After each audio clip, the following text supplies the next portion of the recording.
Hello, literacy leaders and champions.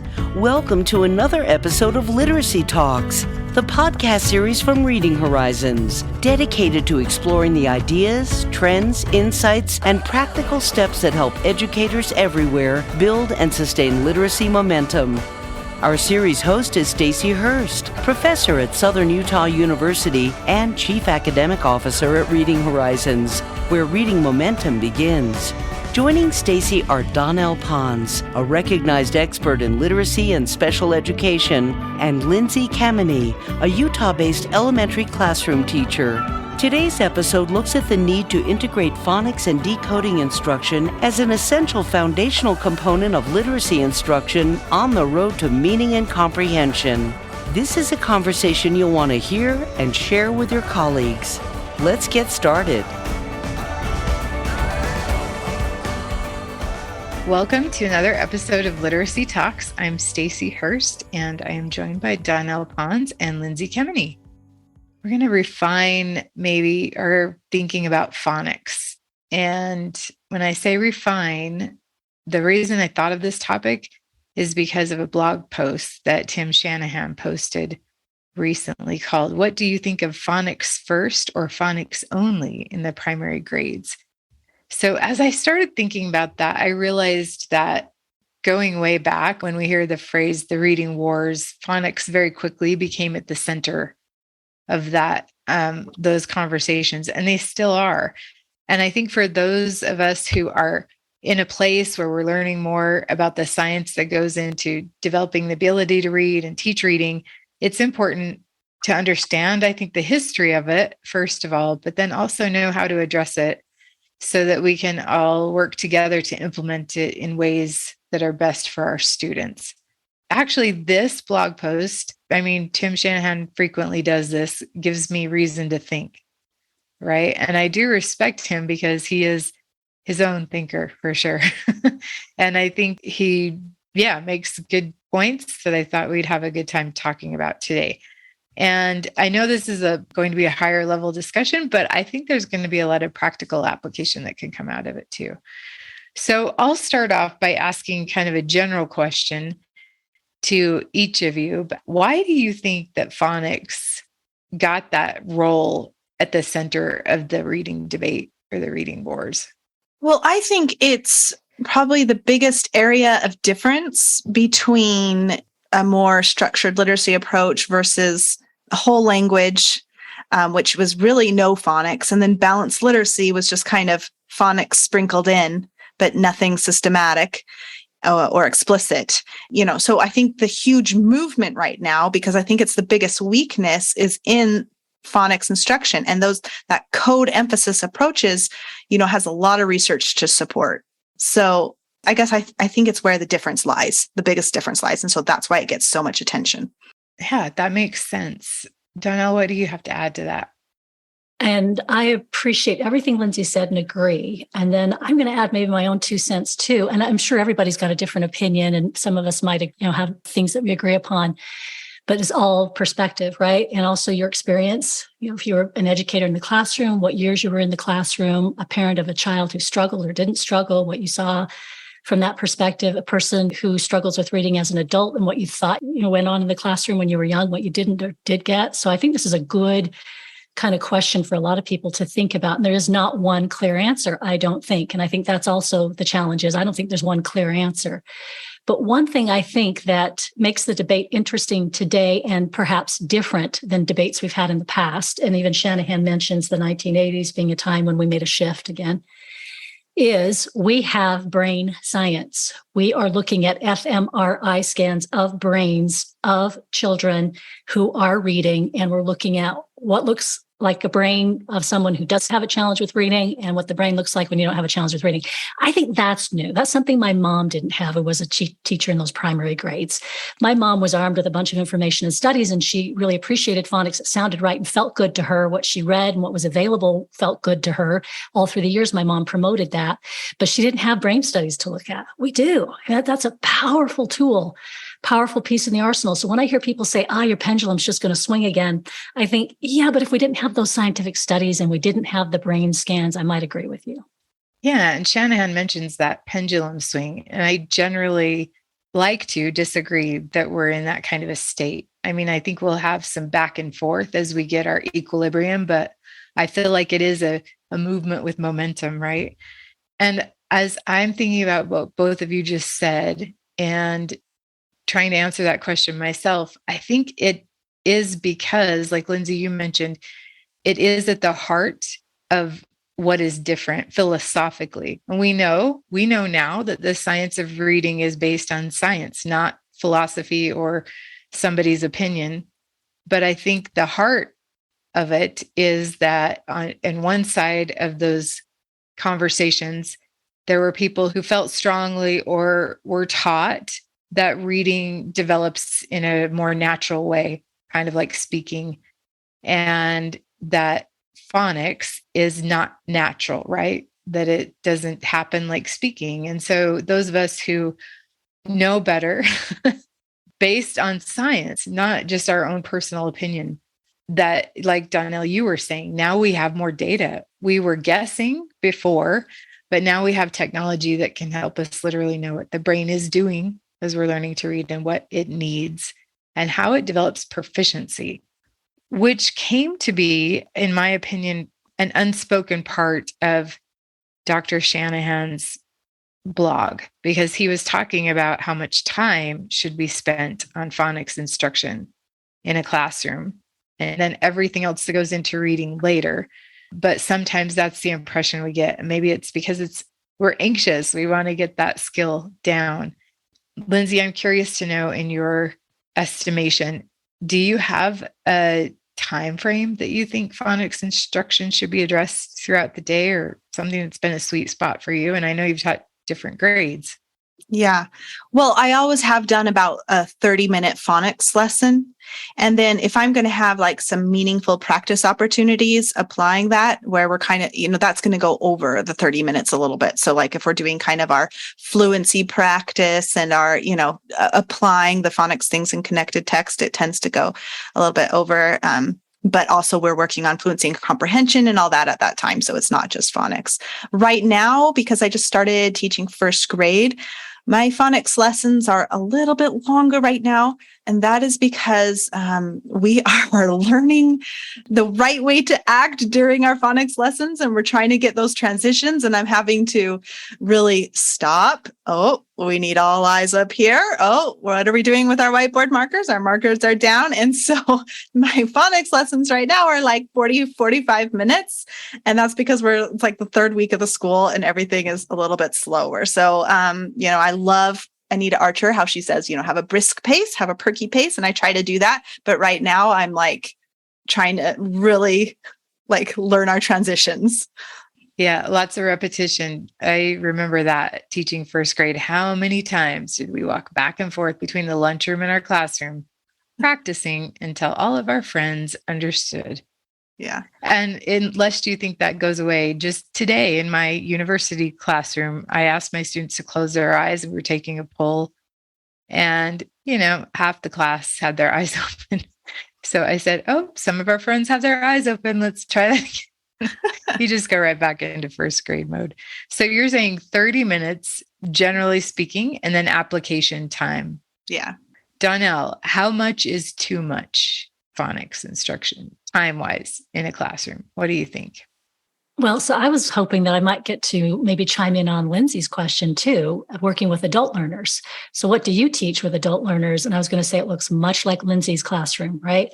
The adult learners that have struggled with reading need those same skills. And so I'm doing very much the same things Lindsay is, only making it appropriate for the level of development for my adult students. But that also I thought was interesting when Lindsay's talking about behavior too and management of the class. And a big one that Anita Archer said too, that I apply a lot with adult learners, is don't commit a suicide. And you don't assume with adult learners. And that's a big one when you're working with adults, is do not assume just because this person is, this far along in their learning career Does not mean they received everything they needed. Clearly they did not, because they need help. And so that's a big one for me working with adults. But I loved listening to Lindsay because that mirrors exactly what I'm doing also with adult learners, because I hear often people say, well, what do you do with adults? The same thing they should have had when they were younger. Obviously, it's developmentally different for your adult learners. I think that's interesting. Yeah, well said. And I think Tim Shanahan's point was well taken, that phonics is a means to an end. We know that. It's a very critical means to that end. And I think in our anxiety over that is where it gets applied maybe too much. And I personally don't know if there's too much, but I want to preface that by saying there can be, because it would be at the expense of the other things we need to be. Yes. So depending on your students, your grade level, I'd say, and how much they're cognitively able to manage at once. It sounds like that 30-minute time frame with a lot of application is relevant. Lindsay. Well, and anyone who truly understands what the science of reading is, none of those people advocate for phonics only, right? No one does. And even the question on this blog post, just it bothers me a little bit, because this person is saying that they've been to letters training and they have a phonics program. But if you have done letters training, she clearly, covers the basis for everything in there. And it's not just phonics. And if you get to unit 7 and you did your reading, she tells you that the instructional time, those foundational skills, should in kindergarten, first grade, be half of your time. So she's saying you need 2 hours, at least 2 hours in first grade, and half of that should be on foundational skills. And the other half is everything else. So, but we all focus so much on phonics because, like we said, that's the difference. And that's like in my teaching, when I was teaching balanced literacy, and now the biggest difference is the phonics. I was doing a horrible job at teaching phonics. And so for me, that was the biggest change I made. So we're all really loud and trying to advocate for phonics, but that doesn't mean at the expense of the other things, like you said, Stacey. Yeah, I think that's a great point. And you use the term that we all use, foundational skills. And I think that may be where we get a little tripped up. And just for context, the question that led to Tim Shanahan's response was exactly that. At my school, the district in service has made a big deal out of Scarborough's rope. Nevertheless, when it comes to daily instruction, we, the primary grade teachers, have been told that decoding is the most important thing, and we are to emphasize that. And I think that's an important word, actually, emphasis. They've sent us to letters training, purchased instructional programs on phonics, and require testing students' nonsense word fluency frequently. At what grade levels is it appropriate to teach the language comprehension portions of the rope? And I think, as you mentioned, Lindsay, as you go through letters, you actually do discover that you are teaching those all along. The way you are doing that may change with that changing emphasis across the grade levels. You're going to emphasize it a little more as each grade level up, right? It's getting a little bit more into emphasis. Yeah. Yeah. And I'm working with my students right now. I'm teaching them about dialogic reading, which is all about those upper strands of the rope. And the fact that we're doing that as a read aloud early on, but we're being very intentional about language development and how we facilitate that, not to get that lost in the instruction of the phonics, but also keeping in mind that you're exposing students to those rich, the sentences and the syntax, and you're still being intentional about it. And maybe that's the word to use. We need to be more intentional about how we address those upper strands of the rope in the lower grades. Donnell, what are you thinking? I can see your wheels turning. Yeah, so and we mentioned Scarborough's rope, which needs to be a part of this conversation clearly, right? We're talking about the lower strands and we're talking about those decoding and basic skills. And then also making sure that we're reaching the upper strands of the rope. One thing I want to talk a little bit about, that rope is really important to think about for a minute, not just as an image of all the pieces that go into really good reading comprehension when you have it all, put it together, the thing we're all working towards, right? Not just the pieces, but we want the whole rope together, is that if you are being introduced to concepts that are new to you, you may have a tendency to maybe focus on that portion. But we never, ever have said that's the only part, right? It's just this may be somebody's introduction to a portion that maybe they weren't taught before. It had been overlooked. Maybe it was deliberately left out because of somebody's philosophy at the school where a person is teaching. And now this is a different look and you're maybe being introduced to new concepts. But no one has ever said that's the only piece or the most important piece. And we've had this conversation before that when you put a rope together, if you've ever watched somebody make an actual rope and you see them winding the fibers together, they need all of the fibers being wound tightly together. You don't have a great rope by saying, oh, I'll just take those 2 strands. That'll do for me. Thank you. You can have the rest of those 5 other strands. Nobody wants that rope. Everybody wants the rope that has all of the strands. That's the strongest rope. And so I don't think anyone has ever argued that, but I think it can get lost when we've had these conversations that have been challenging and difficult for a lot of folks. There's also the piece we've talked about with legislating literacy, when many states are legislating pieces and it starts to feel like that's what's happening. And I loved Shanahan's image in his blog post where he starts off talking about the boating accident in 1915 in Chicago. Many people died because a boat sank. And the reason is when everybody got onto the boat, it was listing to one side. And then they tell everybody, oh, we're listing to one side, everybody move. Everybody immediately moves to the other side and they tip the boat. And so I thought that was a really interesting image for him to choose. And it's something to think about. It's not just an image, but it's also something to really think about. Undisputably, phonics is a really complex piece of all of the things that we're looking at with that rope. And so it makes sense that, like you're talking about, Donnell, our focus would be almost a hyper focus initially because we're learning it too.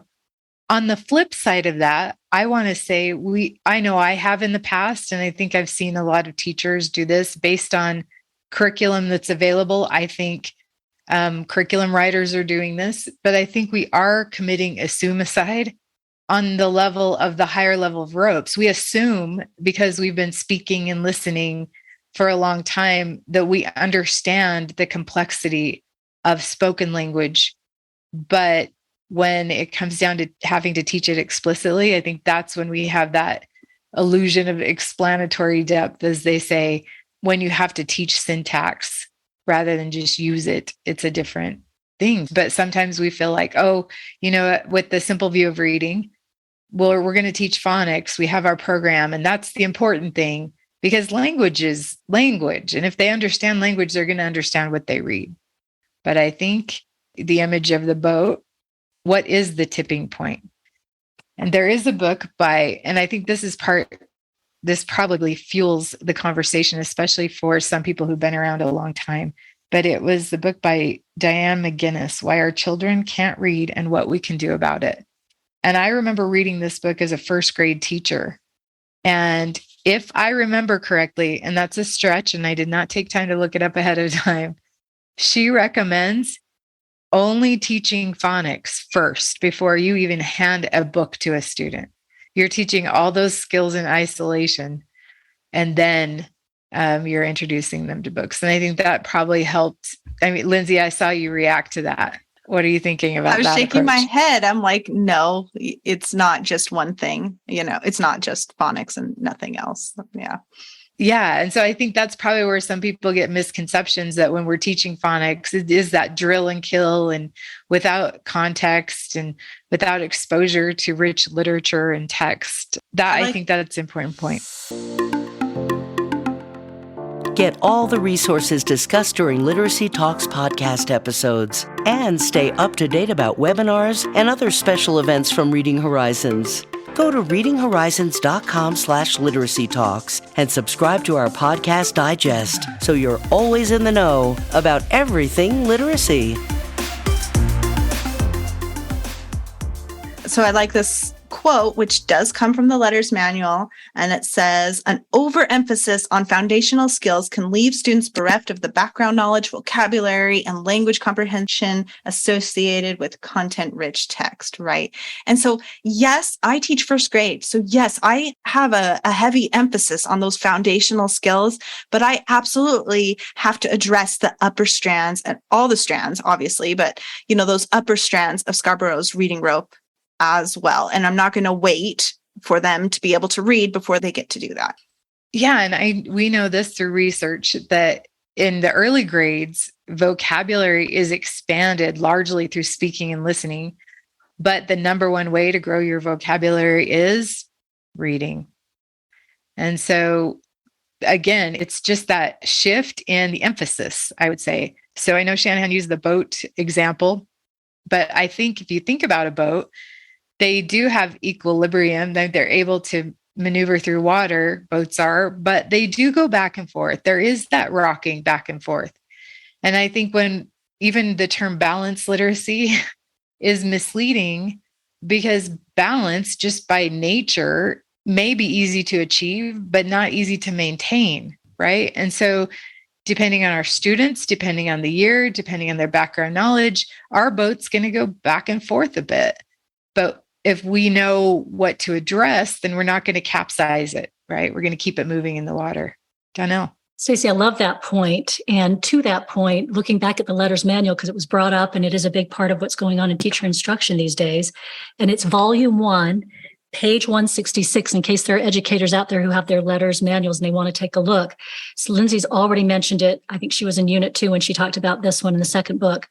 This is at the top of the page, and Moats is quick to point out, and it's just above a general phonics lesson plan, but she's got a quick paragraph, but it's got so much information in it. She says, teaching code-focused programs requires knowledge of content, a sense of purpose, good diagnostic information by which to target instruction, and a solid repertoire of teaching routines.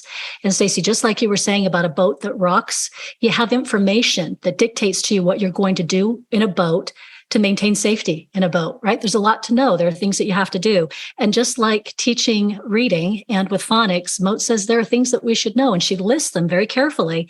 It's going to require knowledge of content, a sense of purpose, good diagnostic information by which to target instruction. So that's another key piece, is targeting instruction with good diagnostic information and a solid repertoire of teaching routines. Those are fantastic, just right there above the lesson plan.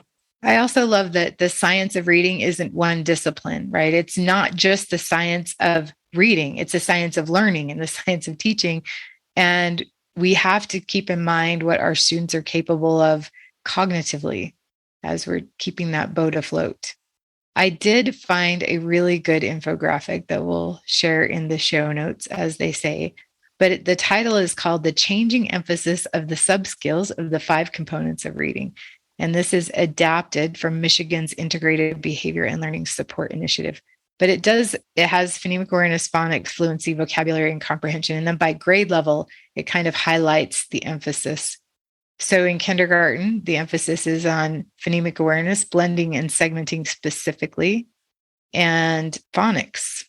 And then we're still attending to fluency, sounds and words on those levels. And then vocabulary, we're doing that through speaking and listening. Comprehension, we're doing through speaking and listening. They do a really nice job of just giving us a starting point to look at how we're addressing those.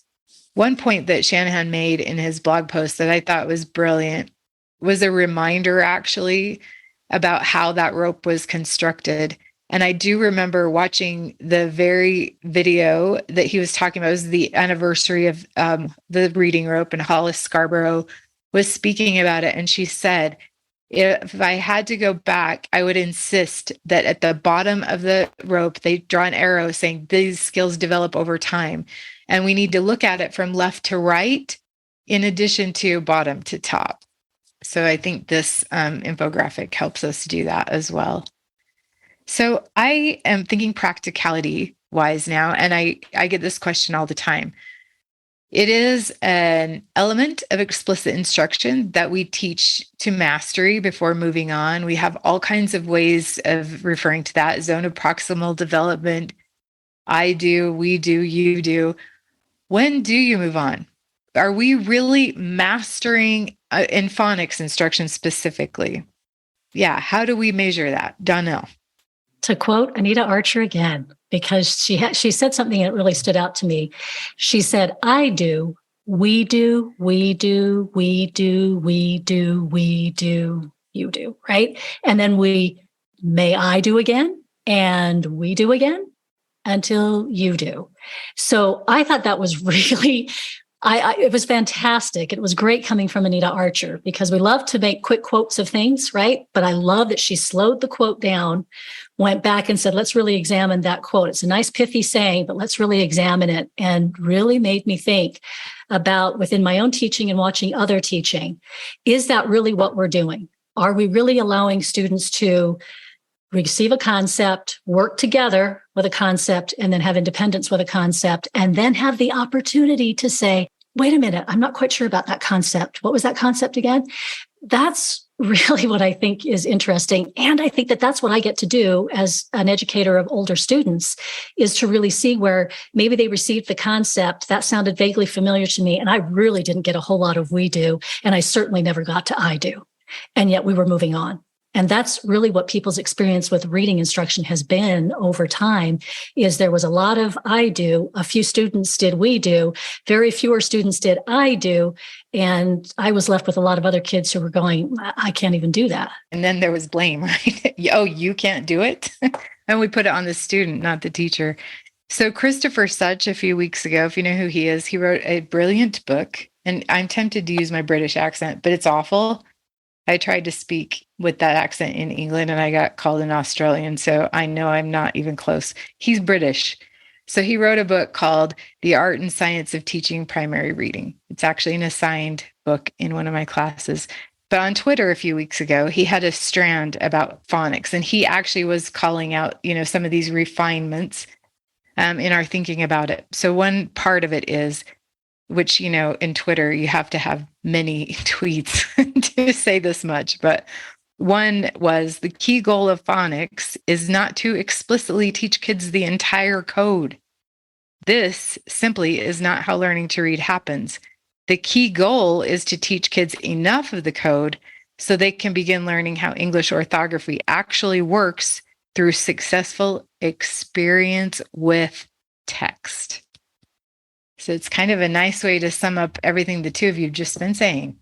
And I think that leans into, Lindsay, many of the conversations that we've had as a group, and sometimes on the podcast and just privately, about small group instruction and the importance of really good small group instruction, where you have opportunity to review concepts with students and give them a chance to do them on their own as well. Lindsay, you probably have a few thoughts. Yeah, they need those practice opportunities with feedback. And if I was doing whole group all the time, I can't do that so individualized, right? So I need that small group so I can give more immediate feedback and they can have lots of practice opportunities with the teacher. So yeah, and I think that's probably the thing that's gotten left out of phonics instruction, right? I've been familiar with a few different programs.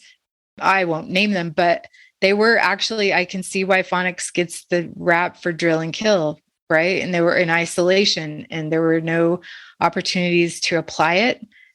And I think a lot of phonics lessons, when we are looking at a phonics lesson, we should be looking to see that weight. The I do should be the smallest part. Lots of we do, and we do, and we do again, and we do with feedback, and then you do.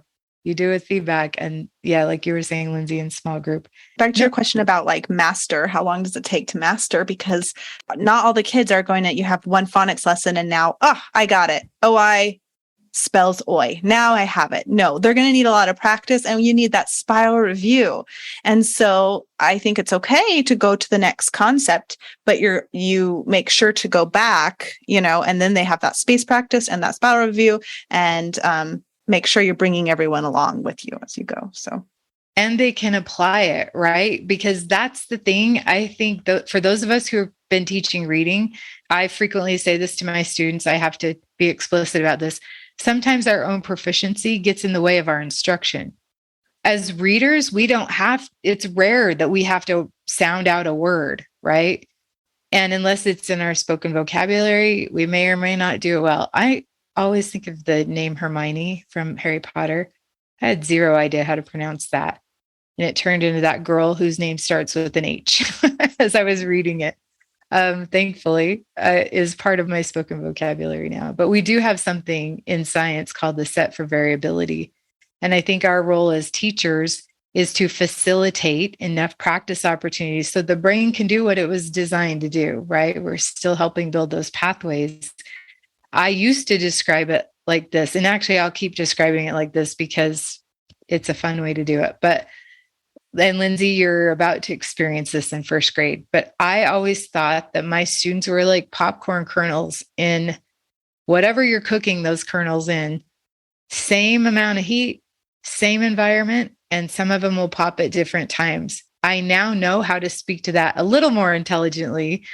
That tells me that their brains have picked up on enough patterns and are able to apply it to the point of automaticity. So to your point, we just can't overlook that we do part and giving feedback on that. It's what's going to help our brain learn how to read automatically. Any other thoughts about that? I saw this on Twitter and I thought it was a great point, kind of about this blog post that I wanted to bring up. And that is that, I hadn't heard, and Tim Shanahan is saying this, phonics first, phonics fast, phonics only. I really haven't heard that term before because, like I said, no one who understands the science of reading is advocating for only phonics. But that phrase, there is a phrase, and what that refers to is actually to not promoting multi-cueing word guessing. So when that phrase, phonics first, phonics fast, phonics only, is talking about when you're decoding, right? When you're reading a word, yes, we only want you to use phonics to figure out that word. We don't want you to look at the picture and guess, look at the first letter and guess. We don't want you to skip the word, read the sentence, and guess what goes in. We want phonics. And that's actually where that phrase comes from. That makes sense. And that is, so to make a point about why it's important not to forget to address building vocabulary and comprehension at the same time. Let's say we get to a word like Hermione and I can sound it out. And I think I came up with Hermione, or I just didn't know. Unless I have something to connect that to in my spoken language, it's going to remain not very rich for me, right? So to your point, Lindsay, phonics first, yes, I sounded that word out, but my brain hadn't quite recognized that pattern because I didn't know that that was the pronunciation of it. Not a name I'd heard before. And you're going to use phonics first to figure out that word. Mm-hmm. And then guess what? You are going to use the context to understand the meaning of the word and what's happening in the story. And so when we had our Anita Archer episode and she had said something about she was teaching students how to use the context, I almost wanted to clarify to everyone out there, she wasn't teaching them to use the context to figure out the word, but to figure out the meaning of the word. And that is absolutely fine. Yeah. Which is, again, that's where confusion with the 3 cueing comes in, right? Their point was that we're using context to figure out the actual word, how to decode it. Mm-hmm. And that's what we don't want. So, yeah. Was there anything else just before we close that stood out to you in that blog post that we haven't covered yet? Nate Joseph on Twitter shared this, and he had interviewed Dr. Shanahan, and he had said, you can't teach reading comprehension before students know how to read, but you can teach listening comprehension. So I think that we're teaching listening comprehension. We're teaching them how to read, the foundational skills. Then that's transitioning to reading comprehension, right? And still working on those foundational skills. So I liked that quote. Yeah, another Archerism is right along those lines. There is no comprehension strategy that can compensate for not being able to decode the words. And again, the focus there is on the simple view of reading comprehension. It's not just listening comprehension. And I think that's interesting. That leans into the definition of dyslexia. If you're going to the very basic definition, it's a student whose listening comprehension is off the charts, but they don't have an ability to read the text, right? And so there we're looking at that's a person with a reading difficulty. He ends the blog post with this sentence. It's kind of a mic drop. It's a good way to close the blog post. He said, let's not sink the boat in our zeal to make it look like we are doing a great job with phonics. We can do a great job with phonics, but the litmus will be if we're helping them take that knowledge across the finish line and actually become proficient at reading comprehension, right? As they say, what we teach in isolation stays in isolation. We want to make all the connections. Yes, Donnell. And just to quickly add, Stacey, there isn't a fast route to this. So I think that's the other piece that has to be said over and over and over again is there is not a quick route to this, just like teaching reading. There's going to be an I do, we do, and then I'm going to take it on my own, right? This is going to happen in your journey in teaching reading as well, right? And so we may have to go back to and reevaluate and say, oh, wait, what did I miss? I need to tweak this piece. And that's okay. That's okay to do. If I didn't get it the first round, if there's somebody today who listened and said, gosh, I didn't really pull that out of letters, that's okay. Go back, take a look. That's all right. Ask questions, get online, do a Google search, find out resources, get some information. That's another piece we have to be patient with as well, is not to say, well, if it's looking this way and it isn't the way that it's supposed to look, and I might be doing these things that were mentioned today, oh dear, it's not an oh dear, it's an opportunity, right? We need to take those and say, this is an opportunity to up my game, go to the next level, ask some different questions. That's deeper meaning, deeper learning. Absolutely. As learners, our boats are going to do the same thing. And pretty soon we're going to be humming along. We're going to be speedboats. We're going to know this. But it is that balance between knowledge and practice. It really is. And I am in a situation now, for example, where I can apply what I'm learning, but in a different way. I'm not in a first grade classroom. Lindsay is. So you can balance that knowledge and practice. But I remember when I was teaching first grade, thinking I needed more time to know the stuff, right? And so knowing only really happens when we apply it. Either way, when we're talking about our students or our own teaching. So what you said, Donnell, is spot on. Let's give ourselves some slack and know that this is a progression, right? We're going to keep on keeping on. Thank you for this conversation. I think it's an important one for those of us who are, no matter what our role is in literacy and implementing things that we know will work for our students. I think having that context of where phonics fits into that big picture. So thank you to Dr. Shanahan for responding to this great question. Thank you for the person that asked the question and gave us an opportunity to have this conversation. But do you know, as we were talking, I really was thinking about Louisa Moats' article, Teaching Reading is Rocket Science. It really is. And so thank you for being part of, well, now we've gone from boats to rockets. I think this is a good place to end this episode. Thank you for joining us, and we will see you next time on Literacy Talks. Thanks for listening to Literacy Talks, the podcast series for literacy leaders and champions everywhere. Literacy Talks comes to you and your colleagues from Reading Horizons, where reading momentum begins. Visit readinghorizons.com/literacy talks often for resources, ideas, and great literacy learning conversations. Subscribe to our podcast digest, and you'll always be up to date on all things literacy. See you next time.